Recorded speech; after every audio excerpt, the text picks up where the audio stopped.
Welcome to the channel. I am Simran Sahani and आज मैं आपको प्रैक्टिस कराने वाली हूँ chapter 2 Nelson Mandela long walk to freedom के most important question from your entire chapter. Answer series सिर्फ CBSE बोर्ड के स्टूडेंट के लिए नहीं है, it is for all the students के लिए है, ये सभी स्टेट बोर्ड के स्टूडेंट्स के लिए भी, क्योंकि यहाँ पे जो मिक्सचर मैंने क्वेश्चंस का रखा है it is of all the types of question जो हमारे पेपर के पैटर्न के हिसाब से सूटेबल हैं। ठीक है, तो स्टार्ट करते हैं चैप्टर के इंपॉर्टेंट क्वेश्चंस को। Nelson Mandela long walk to freedom, और चैप्टर नहीं पढ़ा है तो लिंक गिवन है यहाँ पे, देख सकते हो। मैंने वीडियो भी बना रखी है इस चैप्टर की, पहले चैप्टर पढ़ लेना फिर क्वेश्चन देख लो, और अगर कल परसों पेपर है तब पढ़ो तो जल्दी जल्दी स्टार्ट करते हैं विदाउट वेस्टिंग एनी टाइम। तो यहाँ पे आप देख सकते हो मैंने चैप्टर की प्रॉपर समरी भी क्रिएट कर रखी है। तो अगर आपको समरी चाहिए बहुत इजी लैंग्वेज की और जिसमें पूरा चैप्टर हो, मतलब कि NCERT नहीं भी पढ़ी तो समरी से ही सारा काम हो जाएगा, तो यहाँ पे आप देख सकते हो, इसका लिंक मैंने लगा दिया है डिस्क्रिप्शन बॉक्स में। मेरी Instagram ID पे सभी वीडियोज़ के समरी गिवन है, तो आप प्रिंट आउट निकलवा सकते हो, मैंने लिंक लगा दिया है। ठीक है, तो let's see the questions now. What does rainbow gathering mean? Answer करो। रेनबो गैदरिंग का मतलब क्या है? तो ये क्वेश्चन आपके एक्सट्रैक्ट के लिए इंपॉर्टेंट है, एक्सट्रैक्ट में ऐसे क्वेश्चन आते हैं, MCQ में आते हैं ऐसे। ठीक है, तो gathering of people from different countries irrespective of colour, race and creed को रेनबो गैदरिंग कहा था नेल्सन मंडेला ने। वो कहते हैं ना कि आज रेनबो गैदरिंग है, मतलब सभी कंट्रीज़ के लोग irrespective of colour, caste, creed, gender जो वहाँ पे मौजूद थे, उसका मतलब है रेनबो गैदरिंग। ठीक है जी, अगला क्वेश्चन आता है what does the expression the sun shall never set here means? तो वो कहते हैं the sun shall never set in South Africa, उसका मतलब क्या है? तो the sun of liberty shall never set and their country should enjoy freedom, इसका मतलब ये है। ठीक है, अगला क्वेश्चन आता है how was the new government different from the previous government? तो जो नेल्सन मंडेला की जो न्यू गवर्नमेंट बनी थी वहाँ पे, वो पिछली गवर्नमेंट से डिफरेंट कैसे थी? तो the new government led by Nelson Mandela was a non racial democratic government थी। ये कलर के बेसिस पे, रेस के बेसिस पे डिफ्रेंशिएशन नहीं करने वाली थी कि गोरे और जो ब्लैक स्किन पीपल है और जो वाइट स्किन पीपल है उसके बेस में ये अंतर भेदभाव नहीं करने वाले थे। What was the glorious human achievement for South Africa? South Africa के लिए और नेल्सन मंडेला जी ने क्या कहा कि ये बहुत बड़ा अचीवमेंट है? तो the end of apartheid system जो साउथ अफ्रीका में हुआ, ये बहुत बड़ा ह्यूमन अचीवमेंट है कि जिस तरीके से on the basis of colour, of skin जो डिफ्रेंसिएशंस हो रहे थे, जो भेदभाव, जो अत्याचार करे जा रहे थे, अब वो नहीं होने वाले थे। नेक्स्ट क्वेश्चन पे आते हैं why does Mandela consider himself to be sum of all African patriots? वो कहते हैं मैं भी उन सभी अफ्रीकन पैट्रियट्स का हिस्सा हूँ, मैं कुछ अलग नहीं हूँ।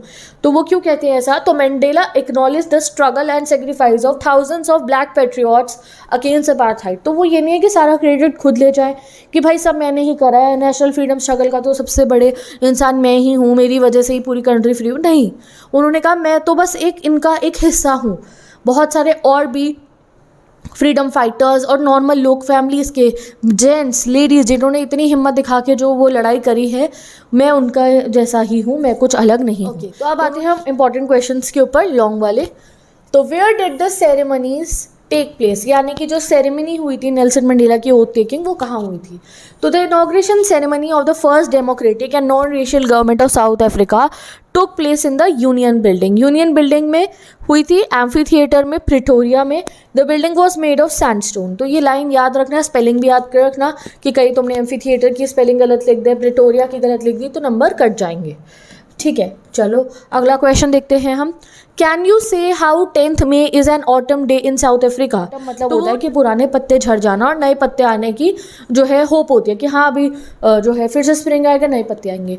तो ऑटम इसलिए बोला क्योंकि जो पुराना सिस्टम था अपार्थाइड का वो हट चुका था। जैसे पेड़ पे से पुराने पत्ते झड़ जाते हैं और सभी जो डेड लीव्स होती है वो झड़ जाती है, तो वो जो सिस्टम था जो उनके कंट्री को बहुत अत्याचार कर रहा था, वो सिस्टम अब डेड हो चुका था। इसीलिए उन्होंने अपार्थाइड के एंड होने को ऑटम डे कहा 10 मई को, कि अब हमारी भी ये ऑटम में जैसे पत्तियाँ गिरती है, ये सिस्टम हमारे यहाँ से चला गया, अब हमारी भी नई सुबह होगी, हमारा भी स्प्रिंग आएगा। तो autumn marks the new beginning of life. Hope, देखो स्प्रिंग नहीं है, स्प्रिंग में तो खिल गए ना पत्ते, बट खिलने से पहले पुराने पत्तों का हटना भी तो ज़रूरी है। तो autumn is the new beginning of life, hope, prosperity and harvest in South Africa.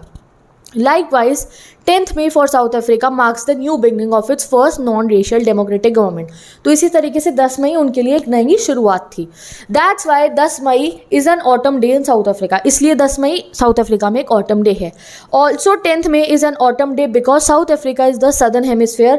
The month of May is in autumn season. ठीक है, तो ऐसा इसलिए भी है क्योंकि देखो ऑटम ही जो है हमारे यहाँ पे, तो ऑटम देखो नवंबर में आता है, बट जो है साउथ अफ्रीका में ऑटम आता है मई के अंदर ही. ठीक है.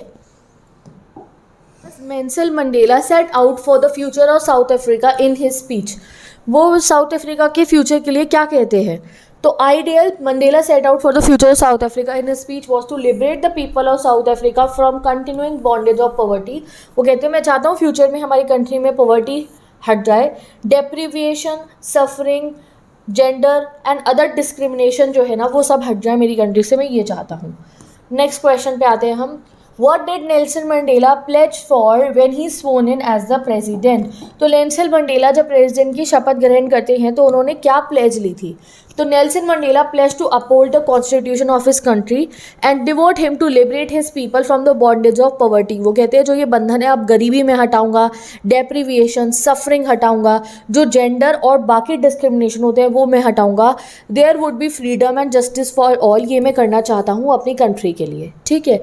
नेक्स्ट क्वेश्चन पे आते हैं. नेक्स्ट क्वेश्चन है हमारा, at the beginning of his speech, Mandela mentions an extraordinary human disaster. What does he mean by this? तो वो कहते हैं ना extraordinary human disaster, उन्होंने ये एक लाइन बोली है, इसका मतलब बताओ, इंपॉर्टेंट है एग्जाम के लिए. And what is glorious human achievement he speaks at end. और ये भी कहते हैं कि ये जो है glorious human achievement है. तो पहले पूरा लॉन्ग आंसर रीड करने से पहले मैं तुम्हें बताती हूँ, एक्स्ट्राऑर्डिनरी डिजास्टर मतलब गलत चीज़ है ना, बड़ी तबाही. तो एक्स्ट्राऑर्डिनरी ह्यूमन डिजास्टर था अपार्थाइड का सिस्टम उनकी कंट्री में, वो तबाही लेकर आ रहा था उनकी कंट्री में.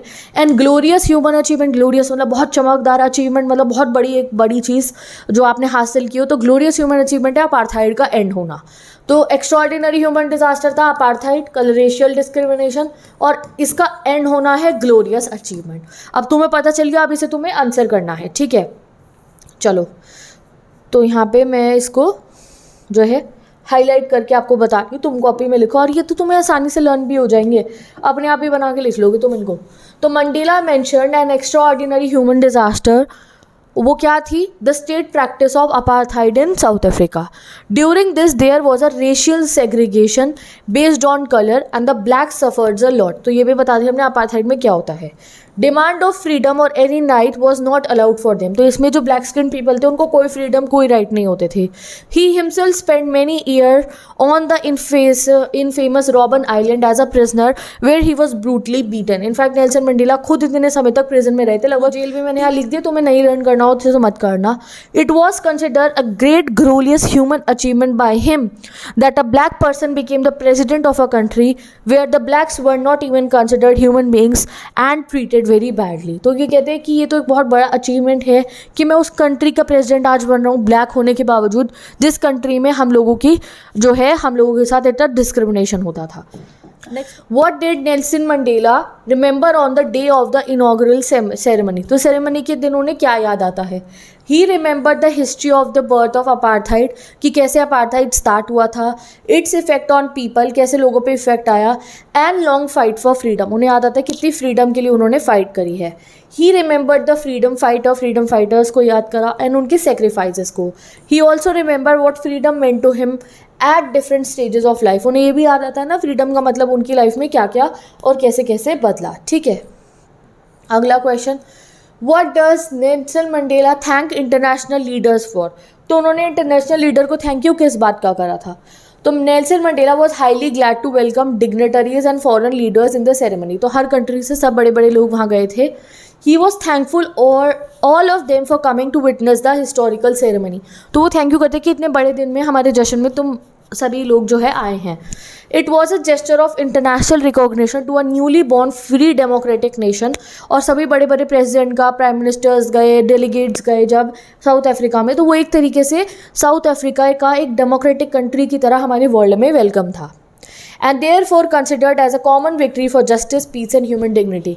और ऐसा मत तुम समझो कि अगर किसी एक कंट्री में डिस्क्रिमिनेशन हो रहा है तो वो हमें इफेक्ट नहीं करेगा। नहीं गाइस, ह्यूमैनिटी तो होती है। तो एक बहुत बड़ी पूरी दुनिया के लिए जीत थी कि अब शांति होने वाली थी दुनिया में, जस्टिस होने वाला था और ह्यूमन डिग्निटी। नेक्स्ट क्वेश्चन में आते हैं, what did display of jets and military salute symbolises. तो जो जेट्स गए थे और मिलिट्री का सल्यूट क्या दिखाता है?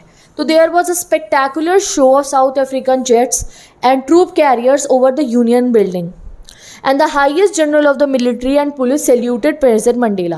So it was a clear demonstration of military's loyalty to democracy, to a free and fairly elected government. तो क्यों करा था मिलिट्री ने डेमोन्स्ट्रेशन? क्योंकि मिलिट्री अपनी लॉयलिटी दिखा रही थी न्यू गवर्नमेंट को कि वो उनके हक में है। They are also happy. Next question, what does Nelson Mandela set for the future of South Africa. तो ये हम पढ़ चुके हैं already. Next question, why did the same general salute Mandela who would have arrested him not so many years ago? तो उस general ने उन्हें सल्यूट क्यों करा जो उन्हें पहले अरेस्ट कर लेता? तो इन द अपार्थाइड का रिजाइम, जब अपार्थाइड चल रहा था, नेल्सन मंडेला एक रिबेल थे, यानी कि एक क्रांतिकारी थे, and was in a prison for many years. तो वो जेल में रहते थे। After the end of apartheid, he was head of the non-racial democratic elected government of South Africa. तो the same generals who would have put in prison, तो उस समय पे वही जनरल जो उन्हें जेल में डाला करते थे, not so long ago were obliged to salute the president of the new Republic of Africa. तो अब उन्हीं जनरल को, क्योंकि अब नेल्सन मंडेला प्रेसिडेंट बन गए थे, तो उन्हें सल्यूट करना था। ठीक है, चलो अगला question, what did playing of two national anthem symbolise. दो नेशनल एंथम जो बजे थे उनका सिम्बॉलिक मीनिंग क्या है, और दोनों का नाम भी याद रख लो, स्पेलिंग के साथ में कमेंट में बता दो जिससे लर्न हो जाए। On the historic day of the inauguration ceremony of Republic of South Africa, two national anthems were played. कौन कौन से हैं? The white sang the Nkosi Sikelel Africa and the black sang Thy Stem. Maybe pronunciation मेरी गलत हो, but मैंने spelling learn कर रखी है। Neither group knew lyrics of the anthem they once despised. Despise मतलब hate. Black वाइट वालों को करते होंगे, वाइट ब्लैक वालों को करते होंगे, but they would soon know the words by heart. But अब वो दोनों को ही अच्छे से लर्न कर लेंगे। How does Nelson Mandela describe the system of government in his country. तो वो बताते हैं फर्स्ट डिकेड में क्या हुआ था एंड लास्ट डिकेड में क्या हुआ है 20th सेंचुरी के, ये बताओ। तो in the first decade of the 20th century, मतलब कि 1901 से आप मान लो 1920 तक, फर्स्ट डिकेड 1910 मान लो तुम, ये हो गया फर्स्ट डिकेड। इसमें क्या हुआ था और लास्ट डिकेड में क्या हुआ, ये आपको बताना है। ठीक है, तो in the first decade of 20th century the apartheid system was prevalent. Apartheid इनकी कंट्री में था। For which the black were tortured in most inhuman way. तो ब्लैक्स को बहुत टॉर्चर करा जाता था। But in the final decade of this century the blacks were free, वो फ्री हो चुके थे। एंड जो गवर्नमेंट थी जो अब इस्टेब्लिश हुई थी वो डेमोक्रेटिक होने के साथ साथ नॉन रेशियल भी थी, यानी कि अब वो कलर के बेसिस पे भेदभाव नहीं करने वाली। Does Nelson Mandela think is natural. Mandela के अकॉर्डिंग नेचुरल चीज़ क्या है, प्यार करना या नफरत करना। तो Nelson Mandela think that love is more natural than hate. वो कहते हैं प्यार करना नेचुरल है इंसान के लिए देन हेट से, बिकॉज उन्होंने खुद देखा है person can never be completely bad in his or her life. Even a very tiny amount of goodness is expected to be present in every one's heart. और इसका वो एग्जाम्पल भी देते हैं कि जब प्रिजन में मेरी पिटाई हो रही होती थी तो वो प्रिजन गार्ड जो मुझे पीट रहे होते थे उनमें भी हल्की सी मैंने उनकी आंखों में दर्द दिख जाता था, और मुझे तब पता चलता था कि हाँ, इंसानियत और अच्छाई इंसान के मन में से एंड नहीं कर सकते हो आप बिल्कुल। नफ़रत कितनी भारी हो जाए बट सच्चाई की 2-3% हमेशा रहता है। ठीक है, और वही उनके लिए काफ़ी था स्ट्रगल को आगे बढ़ाने के लिए। What are the twin obligation does Mandela mention. ये तो आएगा ही आएगा क्वेश्चन। तो according to Mandela there are twin obligation for everyone. सभी के लिए दो ऑब्लिगेशन मतलब क्या, ड्यूटी होती है। The first is to his family, parents, wife and children, and second one है उसके पीपल को, कम्युनिटी को और उसकी कंट्री को। Next question, what do you understand by apartheid. Apartheid क्या होता है बताओ। तो अपार्थाइड एक ऐसा पॉलिटिकल सिस्टम है जो लोगों को डिवाइड करता है उनकी रेस पे। रेस मतलब जिस आप कह सकते हो कि वो ब्लैक स्किन है या वाइट स्किन है, एक रेस बना दी। In this system black coloured people in the South Africa were not free even to discharge their personal and social obligation of being parents, son and husbands etcetera. यानी कि being a black in South Africa during the apartheid rule, वो अपनी basic duties की एक father अपने बच्चों के लिए पैसे कमा के ला रहा है, एक मदर अपने बच्चों का ख्याल, वो ये भी नहीं कर सकते थे। इतना गलत व्यवहार उन लोगों के साथ होते थे। वो अगर एक ट्रेन जा रही है और उसमें सीट खाली भी है तो अगर वो वाइट के लिए रिजर्व्ड है तो वो उसमें बैठ नहीं सकते। और उनके साथ तरह तरह की डिस्क्रिमिनेशन होते थे, अत्याचार होते थे जो लोग सोच भी नहीं सकते हैं, ठीक है। How can people be taught to love which come naturally to the human, वो कैसे कहते हैं कि प्यार करना आप सिखा सकते हो जो हमारे लिए नेचुरल है। तो no one is born hating another person because of his colour और रेस। तो जब हम पैदा होते तब हमें नहीं पता होता कि या क्या गोरा रंग है, क्या काला रंग है, और क्या इनको नफरत करनी है, इन्हें प्यार करनी है। People are taught to hate, हमें सोसाइटी दिखाती है कि यार ये रंग अच्छा है, ये रंग बुरा है। And if they learn to hate, अगर हम उन्हें नफरत करना सिखा सकते हैं तो हम उन्हें प्यार करना भी सिखा सकते हैं। Loves come more naturally to the human heart than hatred. तो अगर आप प्यार करना अगर दुनिया सिखाने लगी ना तो दुनिया बहुत सुंदर हो जाएगी, ठीक है। चलिए next question, does Mandela think the oppressor is free, why and why not. तो मंडेला ये भी कहते हैं कि ऑपरेसर यानी कि जो अत्याचारी है वो भी फ्री है या नहीं, क्या कहते हैं वो। तो मंडेला जी कहते हैं दैट अत्याचारी भी कोई फ्री थोड़ी है, वो भी फ्रीडम थोड़ी है उसके पास में। He is in the presence of hatred and prejudice. Hatred मतलब क्या कि यार जो कोई इंसान अत्याचार कर रहा है ना तो वो नफरत से भरा है, और अगर आप नफरत से भरो मतलब आप में नेगेटिविटी है, तो नेगेटिविटी में तो आप खुश नहीं रह सकते हो ना। चाहे तुम किसी पे कितना ही अत्याचार कर लो, उसे मार लो, पीट लो, उसे तंग करो, बट तुम्हारे अंदर अगर नफरत भरी है तो तुम भी सुख की जिंदगी नहीं जी सकते, तुम भी प्रिजन में रहोगे हेट्रेड के। ये कहते हैं नेल्सन मंडेला जी। तो here is the answer. And with this हमने काफ़ी सारे क्वेश्चन कंप्लीट कर लिया। मिलेंगे नेक्स्ट वीडियो में जहां हम जो है ना पैरेलल क्वेश्चन पढ़ने वाले हैं। तो बाय बाय, मिलेंगे नेक्स्ट वीडियो में। ये चैप्टर नहीं पढ़ा तो जल्दी से जाके इस चैप्टर को भी आप सभी पढ़ लीजिए।